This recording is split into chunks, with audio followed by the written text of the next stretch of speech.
శ్రీమాత్రే నమ. జయ గురు దత్తాత్రేయ నమ. ఈ వీడియోలో మనం మీనరాశి వారికి మార్చి 1వ తారీఖు నుంచి 15 మధ్యలో జరిగే పక్ష ఫలితాలు పరిశీలిద్దాం.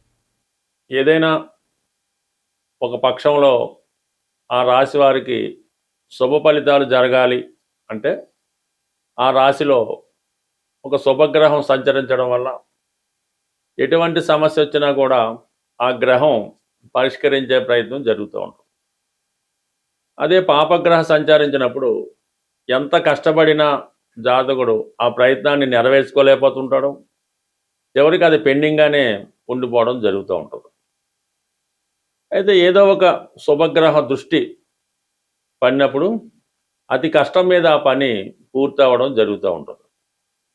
మరి మీనరాశి వారికి కొంతకాలంగా శని యొక్క సంచారం వల్ల ఏ ప్రయత్నం నెరవేరకుండా కొంతకాలం ప్రయత్నం చేయడం, మళ్ళీ అది మొదటికి రావడం, ఈ విధంగా నడుస్తూ ఉంటుంది వ్యవహారం. ఇప్పుడు రవిగ్రహం షష్టాధిపతిగా రవి రాశిలో సంచరించడం వల్ల 2వ తారీఖు నుంచి కుజుడు కూడా ప్రవేశిస్తున్నాడు. ఈ 2 అగ్నితత్వ గ్రహాలు కూడా ఈ జలతత్వ రాశి అయినటువంటి మీనరాశిలో ప్రవేశించడంతో అవి కొంతవరకు జాతకుడికి ఒక విధమైనటువంటి అసంతృప్తి, అనారోగ్యం కలిగే అవకాశం ఉన్నది. అంటే సాధారణంగా సడన్గా మీలో ఉన్నటువంటి హెల్త్ ప్రాబ్లమ్స్ బయటికి రావడం కానీ, మరి సడన్గా హాస్పిటలైజ్ అవ్వడం కానీ జరిగే సూచనలు ఉన్నాయి. ఆరోగ్య విషయంలో కాపాడుకోవాలి. దానికి సెల్ఫ్ మిస్టేక్స్ కూడా కారణం అవుతూ ఉంటుంది. ఏదో ఒక బలహీనత మిమ్మల్ని ఆవహించి దాన్ని పదే పదే రిపీట్గా చేస్తూ ఉంటుంది. మీనరాశి వారికి పెద్ద బలహీనత ఏంటంటే వారు దేనికన్నా ఒక దానికి కరెక్ట్ అయితే అది జీవితాంతం వాళ్ళని వేధిస్తూ ఉంటుంది. ఈవెన్ కాఫీ టీ అవ్వచ్చు, కూల్ డ్రింక్స్ అవ్వచ్చు, హాట్ డ్రింక్స్ అవ్వచ్చు, ఏదైనా అలవాటు పడ్డారు అంటే మాత్రం దాని నుంచి బయటపడడం కష్టం. అయితే ఎక్కువగా ఈ హాట్ డ్రింక్స్ అన్నవి, ఆల్కహాల్ లాంటివి వీళ్ళ మీద తీవ్రమైన ప్రభావాన్ని చూపిస్తూ ఉంటాయన్నమాట. సున్నిత మనసుకులు అవడం వల్ల విపరీతంగా రియాక్ట్ అయ్యి దానివల్ల ఇబ్బంది పడడం కూడా జరుగుతుంటుంది. సో ఇప్పుడు అటువంటి స్థితి ఏర్పడే అవకాశం ఉంది. కాబట్టి ఏదైనా మీనరాశి వారు ఇటువంటి బలహీనతకి లోనవ్వకుండా చాలా స్ట్రిక్ట్గా వ్యవహరించడం మంచిది. ఇదే వారం 9వ తారీఖు నుంచి బుధుడు కూడా రాశిలో ప్రవేశిస్తున్నాడు. ఇది కొంతవరకు ఈ బుధుడు గురువు మధ్య పరివర్తన కలుగుతుంది. 9వ తారీఖు నుంచి ఏప్రిల్ 9 నుంచి 29 మధ్యలో, సుమారుగా 27 మధ్యలో ఈ 2 గ్రహాలు పరివర్తన చెందాలి. బుధుడు మిథున రాశిలోకి వెళ్తే అక్కడ ఉన్నటువంటి గురువు మీనరాశిలోకి రావడం జరుగుతూ ఉంటుంది. అప్పుడు జాతకుడు తనను తాను కరెక్ట్ చేసుకొని చిన్న చిన్న బలహీనతల నుంచి బయటపడి అన్ని విషయాల్లో కూడా ప్రాధాన్యత, అంటే గతంలో ఏవైతే నెగ్లెక్ట్ చేసామో, ఏదైతే పోగొట్టుకున్నామో, అంటే ఒక ఆరోగ్యం లాంటిది అనుకోవచ్చు, క్యారెక్టర్ లాంటిది అనుకోవచ్చు, ధనం లాంటిది అనుకోవచ్చు, ఈ పోగొట్టుకున్నవన్నీ తిరిగి సంపాదించి తిరిగి మళ్ళా జాతకుడిని ఆరోగ్యవంతుడిగా, ఒక బుద్ధిమంతుడిగా మార్చే అవకాశం. ఎందుకంటే బుధుడు అక్కడికి వెళ్తే గురువు రావడంతో, ఈ గురువు శనితో కలిసినప్పుడు సాధారణంగా బద్ధకం అది పోయి చాలా చక్కగా యాక్టివేట్ చేస్తుంటారు. ఈ రవి గురువు కలిసినప్పుడు మంచి గురువు రాపించడం, సమర్థవంతంగా ఉండడం, సాంప్రదాయంగా ఉండడం, పెద్దలను గౌరవించడం, తను తాను రుజువు చేసుకోవడం జరుగుతూ ఉంటుంది. కుజుడు గురువు కలటం వల్ల కూడా జాతకుడు చాలా యాక్టివ్గా తనని ఆరోగ్యం ఇంప్రూవ్ చేసుకోవడం. మొత్తం మీద ఈ రాబోయే 9వ తారీఖు నుంచి కొద్ది రోజుల పాటు ఈ మీనరాశి వారికి గతంలో ఉన్నటువంటి బలహీనతల నుంచి బయటపడి మళ్ళీ యాక్టివ్గా తయారీ ఏదైనా ఉద్యోగం లాంటిది సంపాదించుకోవడం కానీ, తిరిగి మళ్ళీ వృత్తిలో ప్రవేశించడం కానీ, విద్యార్థులు మళ్ళీ చదువు మీద దృష్టి పెట్టి అనుకున్న ర్యాంకు సాధించడంలో చాలా వరకు ఈ పరివర్తన యోగం ఈ రాశి వారిని సక్సెస్ చేస్తుంది. అయితే 12వ స్థానంలో ఉన్నటువంటి రాహు, మీరు ఎంత బుద్ధిమంతులుగా ఎంత బాగా ఉన్నామన్నా గత పరిచయాలు, గత ఫ్రెండ్స్ మిమ్మల్ని మళ్ళా వాళ్ళు దారిలోకి తీసుకెళ్లాలని మిమ్మల్ని మళ్ళా చెడు మార్గంలో నడిపించాలనే ప్రయత్నాలు జరుగుతుంటాయి. 100% వాటిని, అంటే ముఖ్యంగా విద్యార్థులు లాంటి వాళ్ళు చాలా వరకు ఆ పాత పరిచయాల్ని, పాత ఫ్రెండ్స్ని దూరం పెడితేనే మళ్ళీ మీరు సక్సెస్ అయి వెళ్ళగలరు. కానీ 99% ఈ గురువు యొక్క సహకారంతో చిన్న సమస్యల నుంచి, పాత సమస్యల నుంచి బయటపడి కొత్త జీవితానికి ఇది ప్రారంభం అవుతుంది. ఎప్పటికైనా మీరు మారి బాధ్యత తెలుసుకొని మంచిగా మారితే ఇక్కడి నుంచి అయినా మళ్ళీ మీ జీవితం పూర్తిగా అభివృద్ధి వైపు వెళ్తుంది. మళ్ళీ మంచిగా నడిచే అవకాశం ఉంది. ఇప్పటికీ కూడా మారకుండా అదే పందాలో వెళ్తే మాత్రం ఖచ్చితంగా ఈ దిక్కడతో స్టాప్ అయ్యే అవకాశం ఉంది. జ్యోతిష్య అభిమానులకు విజ్ఞప్తి, ఈ మార్చి నెల 29వ తారీఖున సుందరయ్య విజ్ఞాన కేంద్రం ఉదయం 9:30 నుంచి సాయంకాలం 5:30 వరకు జ్యోతిష్య మహాసభ నిర్వహించబడుతుంది.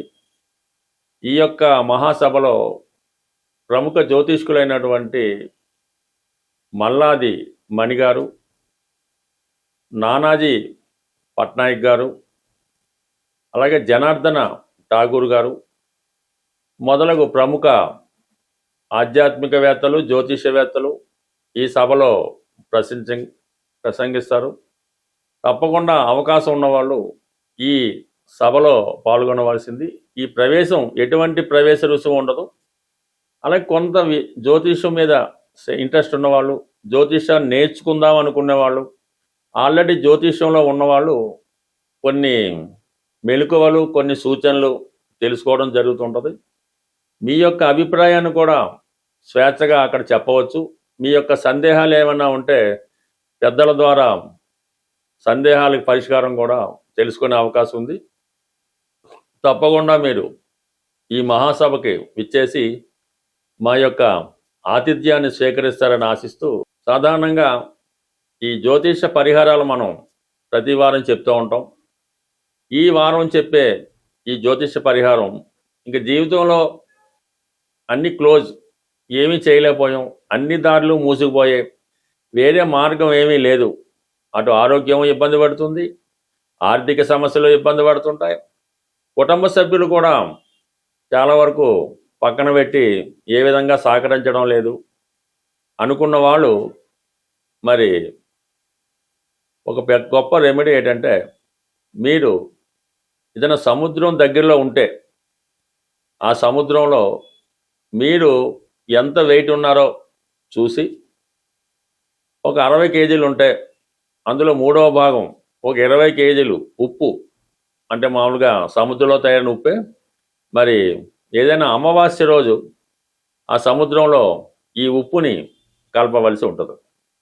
అలాగే 3 సార్లు ఈ 3 అమావాస్యలకి చేయడం వల్ల మీరు ఎంత మానసిక సమస్యలతో ఉన్నా, లవ్ ఫెయిల్యూర్తో ఉన్నా, 100కి 100 పాళ్ళు అప్పుల్లో మునిగిపోయి ఉన్నా, అసలు ఇంకా వివాహ జీవితం పూర్తిగా నాశనం అయిపోయి ఉన్నా, కంప్లీట్గా మీ 3 వారాలు చేసిన తర్వాత ఆ సమస్య చాలా వరకు పరిష్కారం అవుతుంది. ఇది 100కి 100 పాళ్ళు ప్రూఫ్ అవడం జరిగింది. అయితే ఇది ప్రతి ఒక్కరూ చేస్తే మాత్రం కుదరదు. ఇంకా జీవితంలో ఇంకా వేరే దారి లేదు అనుకున్న వాళ్ళు మాత్రం ఈ పరిహారం చేయడం వల్ల 100% సక్సెస్ అవడం జరుగుతుంది.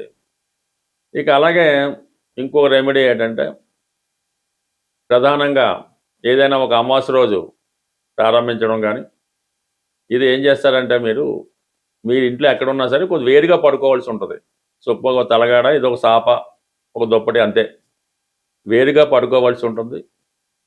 ఆ పడుకునే ముందు ఈ తలగడ కింద ఒక నలుపు రంగు క్లాత్ తీసుకొని అందులో ఒక గుప్పెడు నల్ల నువ్వులు, ఏదో ఒక 5 రూపాయలు 10 రూపాయలు కాయిన్ ఒకటి పెట్టి ఈ నల్లగొడ్డలో దాన్ని ప్యాక్ చేసి పైన ఒక పేపర్తో ఒక పొట్లంలా కట్టి తల కింద పెట్టుకొని పడుకోవాలి. రాత్రి పడుకున్నట్టు పడుకొని పొద్దున్నే లెగిసి ఆ ప్యాకెట్ అలా పట్టుకొని రోడ్డు మీదకి వచ్చి 4 రోడ్లు కలిసే చోట ఆ రోడ్డు మీద ఆ ప్యాకెట్ విడిచిపెట్టి మీరు బ్యాక్ వచ్చేయాలన్నమాట. అలాగా ఒక 8 రోజులు చేయడం వల్ల కంప్లీట్గా మీలో ఉన్నటువంటి బలహీనత తొలగి చాలా వరకు మళ్ళీ కొత్త జీవితానికి కారణమవుతుంది. ఈ 2 సమస్యలు కూడా బాగా క్రిటికల్ సమస్యల్లో ఉన్న వాళ్ళు ఈ పరిహారం చేయాలి తప్ప, ఆల్రెడీ బాగున్న వాళ్ళు చేస్తే మాత్రం పెద్దగా ఉపయోగం ఉండదు. స్వస్తి.